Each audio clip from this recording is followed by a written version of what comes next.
Happy New Year. Nice to not see you again. Hopefully it's good to see me again. It's been a couple of months. It's been maybe 3 months. Regardless, back at work. Been at work for a while. Very light though. And today, technically, still testing positive for COVID, which I know is a very common thing. Gummy throat, pretty minor symptoms. So, wow. Considering this used to scare the crap out of me, I feel okay. In fact, I'm at work, just avoiding people, putting on a mask whenever I'm anywhere. But with us, hey, I can breathe on you all I want. Have some COVID. No, don't have some COVID. Here in English Bay on Daffodil Hill, as I am now christening it, it's probably called something else. I'll have to figure that out. I'm gonna film this over the next couple weeks because it's just starting. The show is just starting on Daffodil Hill. This has been going on for maybe 3 years, maybe more. Someone planted a lot of daffodil bulbs on this hill and they keep coming back and getting more plentiful every year. And last year it was just amazing. So hopefully by next week, this will be thick. But right now it's very minor. I'll give you a tour.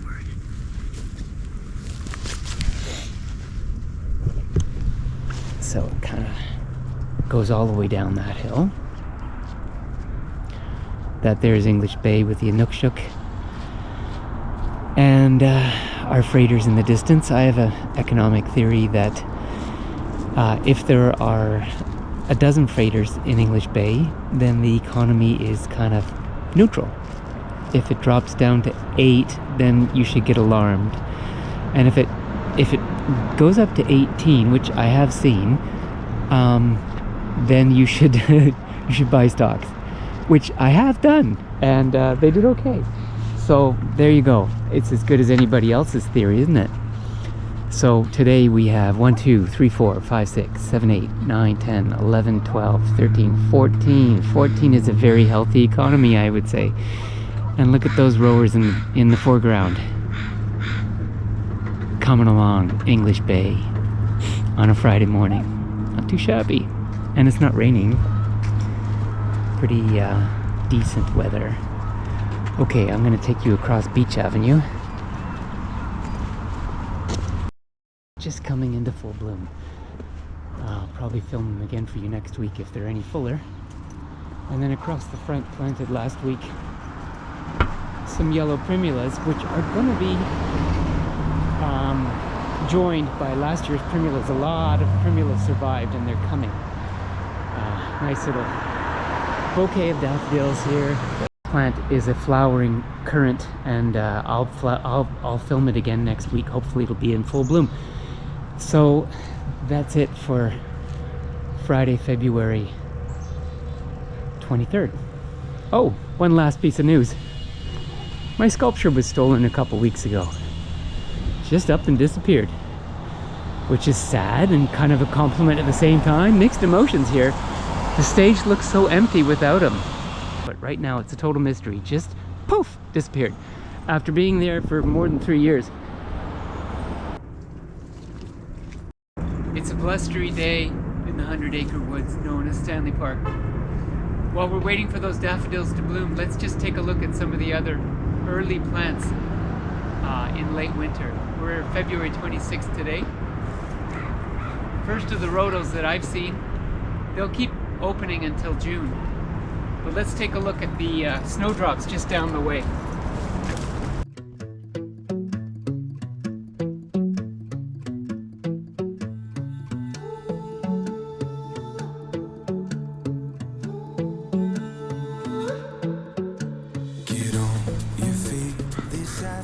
We're gonna enter Stanley Park at Barclay Street, where, believe it or not, there is a daycare called Pooh Corners. And Pooh Corners is a very small daycare, probably only 30 kids altogether in this lovely yellow house. And it's where our daughter went from 18 months to 5 years. And it just changed her life, brought her out of her shell, made her a very social person. And it's right on, it's actually technically inside Stanley Park.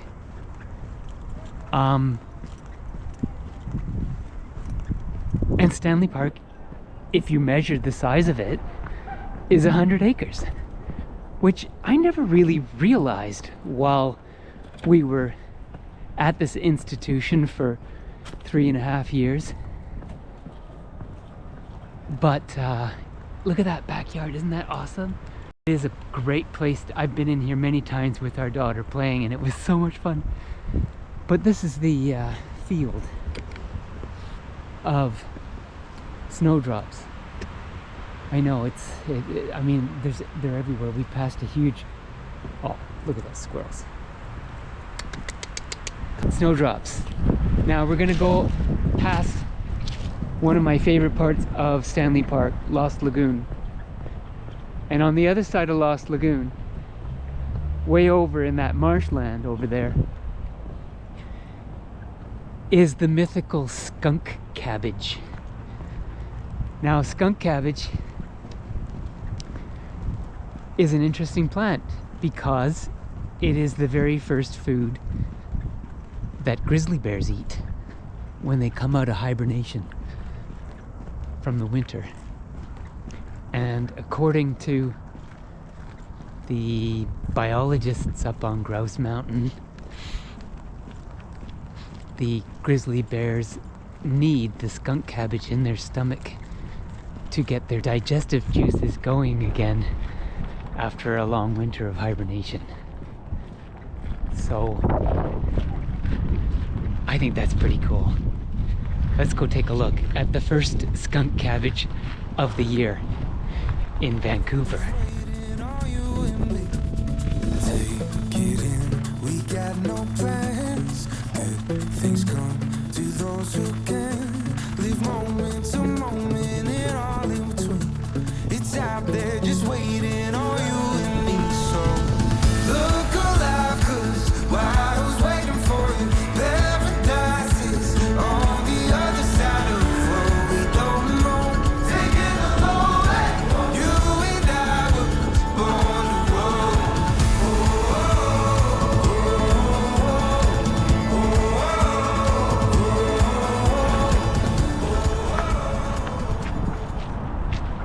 Okay, this is the area where the skunk cabbage likes to live. Last year we found 14 of them in this stretch. And just a couple days ago I saw the first one popping back up. It's around here somewhere.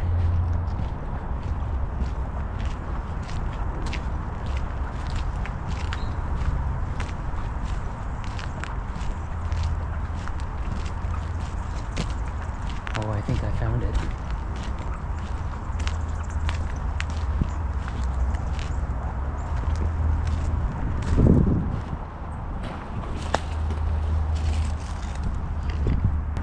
So this means the grizzly bears are coming out of hibernation, looking around for a skunk cabbage.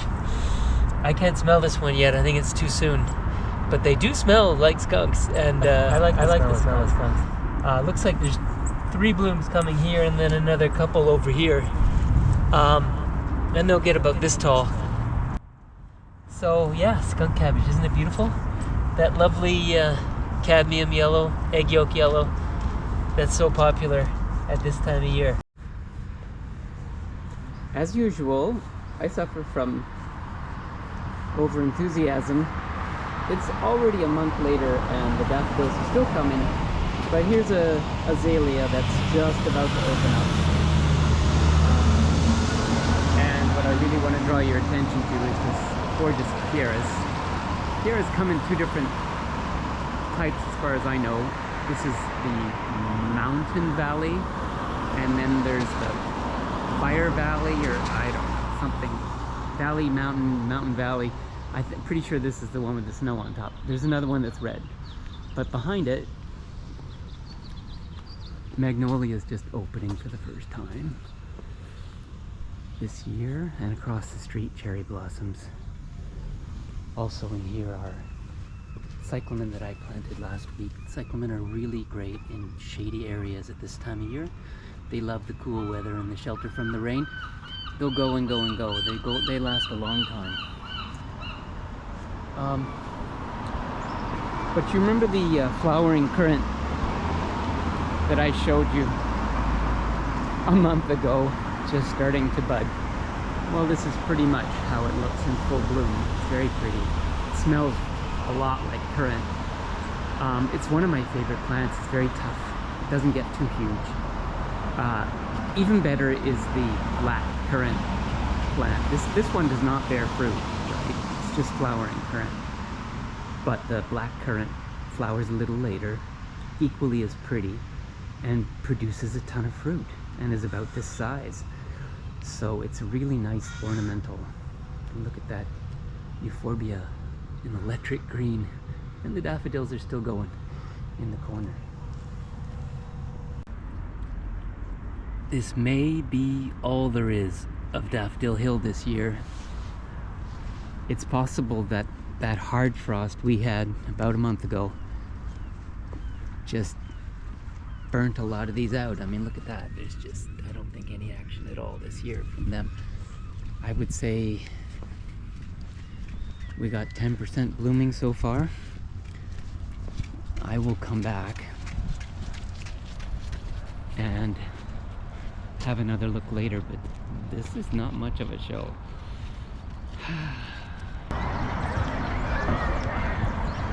Okay, to end this video, we're going to do a quick trip down memory lane. You can see my name here. This was the first carving I did in Vancouver in 1999, right after coming here. It was an amazing experience. There were 850 people helped carve this giant 50-foot tall carving. It's supposed to be a portrait of False Creek, which we're in. This is the False Creek neighborhood. False Creek is called that because if you travel up the mouth of the creek about 2 kilometers, it just comes to an end. There's nothing left, so it's kind of a false creek. It's an extended bay, maybe a fjord. So this is the portrait of False Creek.